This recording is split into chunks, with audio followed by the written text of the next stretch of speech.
There's a theme that not enough people are talking about when it comes to One Piece.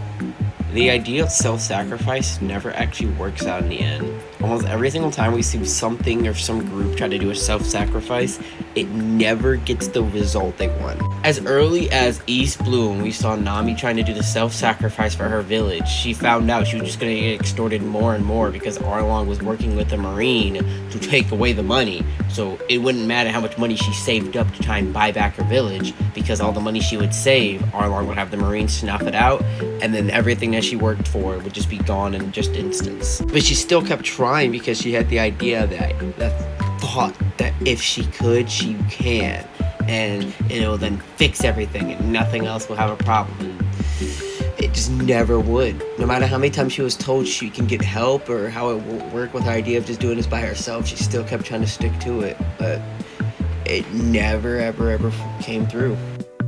Efforts were something that was not necessary. It just did not help her any bit of the slightest.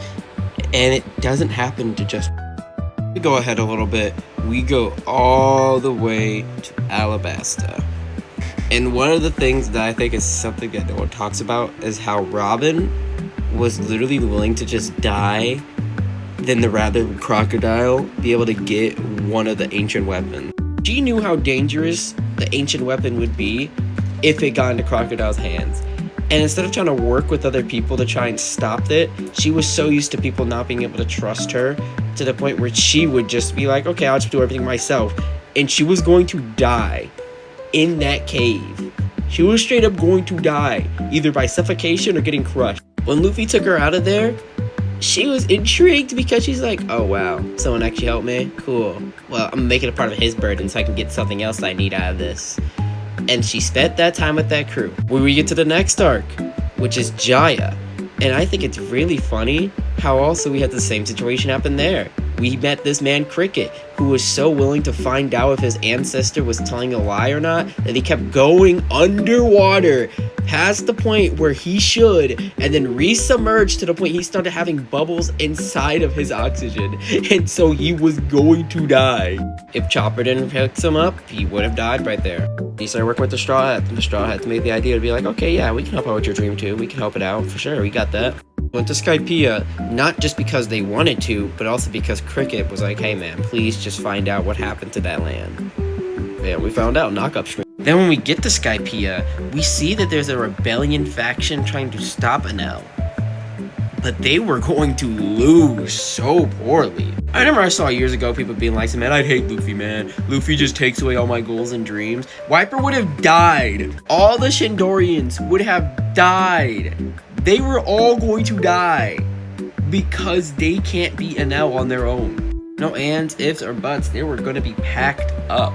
We hope that happen. And then we get to possibly the biggest arc of self-sacrifice inside of One Piece, where we get to long range surprising. We meet up with Kuzan, and Robin immediately starts having a panic about it.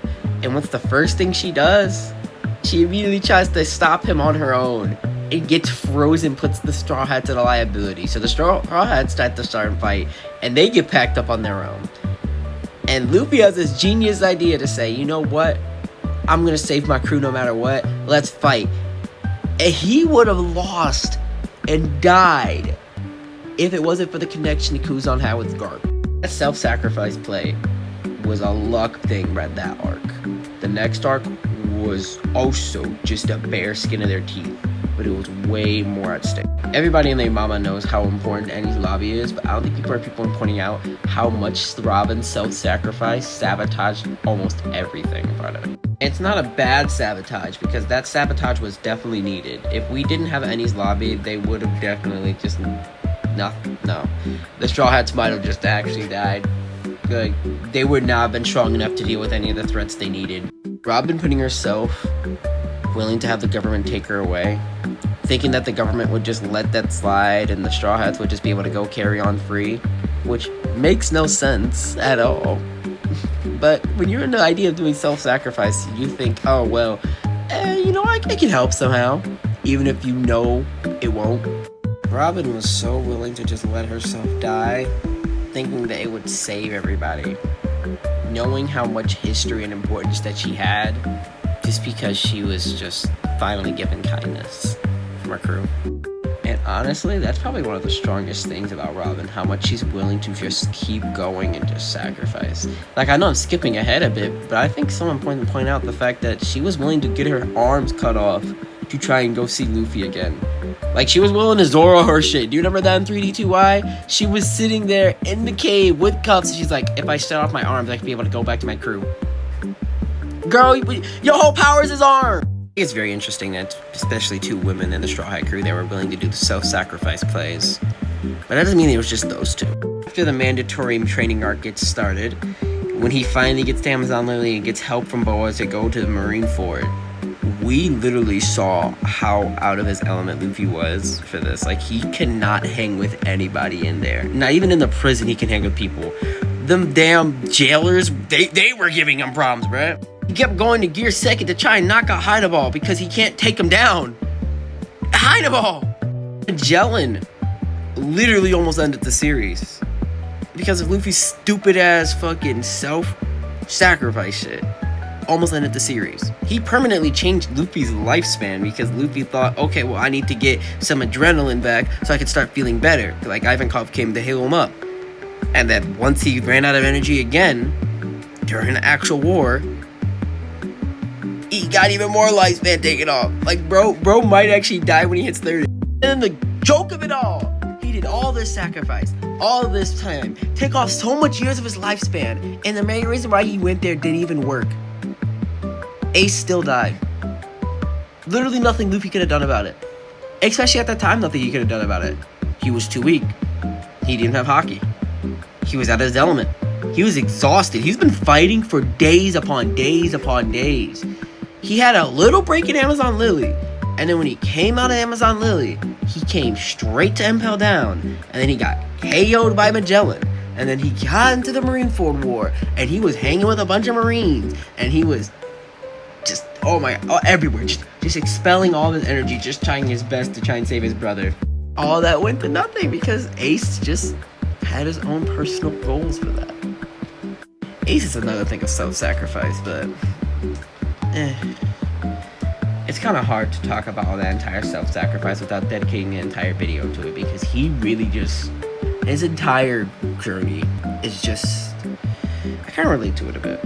A bit of it is because he kind of regrets his father. Like, I don't think he hates Roger, but I definitely think he wishes Roger wasn't his dad. Entire video on that one, like I said. The entirety of Marineford War taught Luffy everything except for the fact he needs to stop self-sacrificing because he's still going to keep doing it over and over and over. Argue that makes him a great captain, but you could also argue that's going to make it so he dies very shortly in the long run. You immediately see that get tested in Whole Cake.